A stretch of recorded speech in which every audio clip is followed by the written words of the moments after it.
inspired appointment or just a kind of lazy appointment.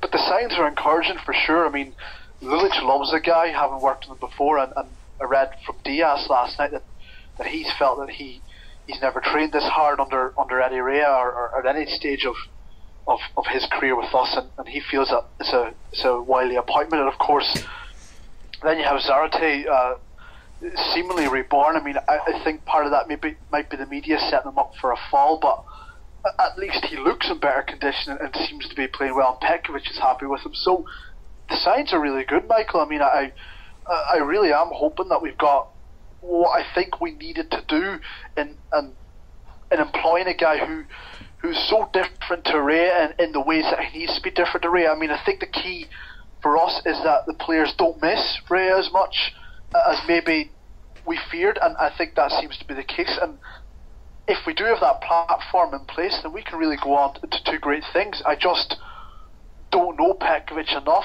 to be able to say that. What I have seen of Petkovic is a couple of games that young boys were in a great position and they threw everything away, and I am still a bit dubious as to whether Petkovic might be the type of coach that promises a lot but doesn't really deliver. That's my fear with him based on what I've seen of him. But I've seen too little to actually make a judgment, and certainly we'll see how things shape up over the coming weeks. And that could also be the stigma of Italian soccer too, where foreign coaches aren't always as successful as the ones who are born and bred in Serie A and know the tricks of the trade. In terms of Petkovic, I do like the fact that he's giving everybody a chance and he's not necessarily keen to pull the trigger on a certain transfer or anything along those lines, because so often, I know me and you specifically, Caxi, have had discussions on where Stendardo, for example, guys that can actually give us a helping hand in certain areas of the game or have those characteristics like Rhea started to realize at the end with Scaloni, for example. Scaloni's not your starter for the season, but he's the perfect filler for certain aspects in certain types of games where a younger player like a Cavanda or a Garrido can't fill that void. So I'm glad that Petkovic has taken the time to learn every single player, and sadly, even Zaudi, he's learned the time to even study his moves and what he brings to the table. So from that perspective, I agree. One thing that kind of scares me a little bit is the fact that Andre Diaz says that he's never trained this hard in his career before. Number one, that's not very surprising because Brazilians have been known not to train and eat a lot, especially when they go back home for the summer vacation. But number two is, we touched on this last year, we trained maybe perhaps too hard in the summer and felt the effects come the end of the season with the injuries. Now, is there some sort of parallel being drawn here? Because it sounds like Petkovic is a very fitness-related coach, and he has them stripping down and watching their production and their progression, as they go along through the summer. I don't know, you guys can all jump in and try to take that. I think that, first of all, I think Petkovic is Lotito's perfect choice in the sense that he's quite cheap, pretty unknown, doesn't know Serie A, which will let Lotito, have a bit more influence maybe than Eddie Rea, and maybe Petkovic will also not be as eager to comment things in media.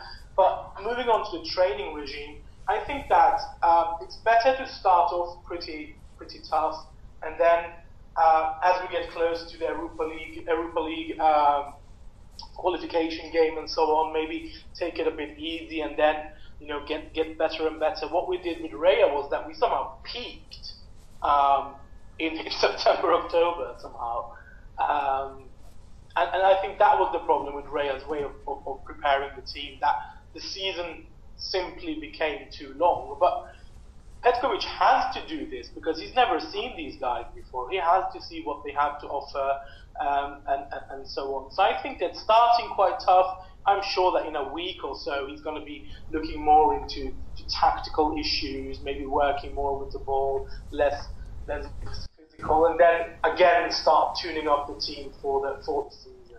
It's still early days, but yeah, go ahead, Caxi. Sorry, Mike, I was just going to say that's the key there. I think I think the absolute key there is Rea had the guys in the gym a lot of the time, no matter where in the pre-season it was. He had the players in the gym working out and improving their fitness, supposedly. What I think Petkovic is trying to do is in this first week, really learn how far he can push these players. Really, I think, like, Petkovic is undoubtedly aware of what plagued us last season, which was injuries. And I'm sure one of the ideas behind this really tough start is to get the players to A, believe in him, but B, feel like they get to know their bodies a bit more and they know what they can do. And I think Petkovic needs to know that, as Cash said. And then, you know, even as early as next week, then he can get into tactical drills.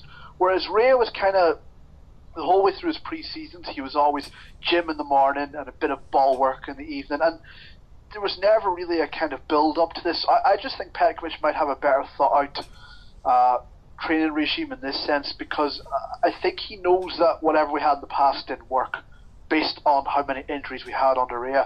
And there's been a slight changes in personnel there too, which I think, you know, the club even recognise that they need to do something about that situation. So I'm optimistic that they're going the right way about it. It does sound a little bit intrusive and extreme, but I think it's the right way for sure. Scott Bellum, we going the right way about this? I think obviously it's early days, so we don't know what's around the corner, what methods he's going to take. What I generally find though is when we follow on from a European Championships or a World Cup, you find normally the bigger teams. Unfortunately, I'm not going to class ourselves in that category, but the teams like, say, Milan, Inter, and Juve in particular do tend to struggle at the beginning of the season, where they because obviously players have been away or what have you. So I think it is important though that our team are ready to come back fresh and ready to basically hit the ground running as soon as that first game takes place, because so that we can once again maximise getting those points in straight at the early part of the season, maybe when some of the other clubs do tend to slip up a little bit. For sure, it's important to maximize potential at the beginning and get as many points. We've technically been doing that for the last 2 years, in the sense that we've been sitting close, or if not top of the table, in September and October. And then as soon as the business end of the season starts to kick in, we see how we just throw it right back to our surrounding, opponents. It does tend to be one that unfortunately starts to fade. But again, at that point though, if we're in a good position, it is then making sure that maybe a couple of names possibly do appear in January, which is what we should have done last time out, to maybe just to give that little bit of a boost. Renewed enthusiasm is very important. Yeah, I'd agree with that. And not so many. I think it's important to sorry Scott, but I think it's important to also realise that Petkovic isn't taking risks with this training the way that I feared in the beginning, because for example Hernanes got a slight hit to somewhere on his leg yesterday. Even though he wasn't serious, he rested. We see the young guy Onazi not being a part of the training right now because he feels a little bit of muscular issues, and I think that he is pushing the guys, but he's also aware that it's not meant to stress them or force people to play even though they feel slightly injured and so on. But as I said, and as some of you also mentioned, it's important that Petko gets an idea of how far can I push this team, what can I expect from them, and therefore we need this kind of start to the summer camp, and I'm 100% sure that he has also seen what happened last season, what happened under Eddie Rea, and is going to avoid that. Yeah. I think, like I said, it is important to get a good look at all the players that we have at our disposal, and players are making certain impressions with the new coach. And one player who's probably making the most negative impression is Francelino Matuzalem, who's been known to be quite a crazy character on the field and off the field in terms of some sort of dismal yellow cards and cynical challenges. He's gone AWOL, I guess you can safely say. Didn't report to camp. Not too sure exactly where in Brazil he is. He says through Facebook that he's coming back, but he doesn't know if he's going to stay. My question to you guys is, why? After our 4 or 5 years in Rome, what could be the problem with Matuzalem? Is it possible that he was such a strong Eddie Rea supporter that he's disappointed that that he's been replaced, or is it just part of his brain and the type of player that he is, who he's mentioned on numerous occasions too, that if it wasn't for football, he'd be in jail, and he has that type of look of a criminal. Yeah. I'm going to jump in on that. I think I'm a big fan of Matu, or I was a big fan of Matuzem, shall I say, when he was at Shakhtar Donetsk, playing in a more advanced role. He just looked completely in his element as just someone who could terrify any opposition in his day. I mean, I just thought he was an incredible player. And way before his Lazio days, I was a big admirer of him. And so was Claudio Tito. I mean, I believe he tried to sign Matuzem way before we actually brought him here. I think as far back as 2005 or 2006, he tried to sign Matuzem. He tried to force Delio Rossi into agreeing with him, and Delio knew nothing about Matuzem. So I think as a player, the club has a lot of admiration for, having been here for quite a while and having wanted to bring him here in the past. And I think he should feel loved by this club, and I just don't get what's going on. I mean, he's saying he couldn't come back from Brazil because he lost his phone. Now, I know phone technology has become incredibly advanced, but the day that losing your phone prevents you from getting on a plane, where a lot of the time you can't even turn on the damn thing, is a bit strange. So, I mean, that just sounds like the most useless excuse I've ever heard. So, he really is asking for it. Now, the question I pose to myself is, what normally happens when a player really does seem to be trying to do everything he can to destroy his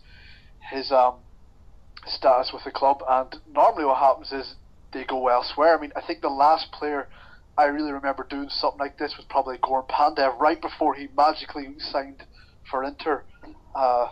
So that's what looks like classic behaviour of a player who wants out and has somewhere in mind.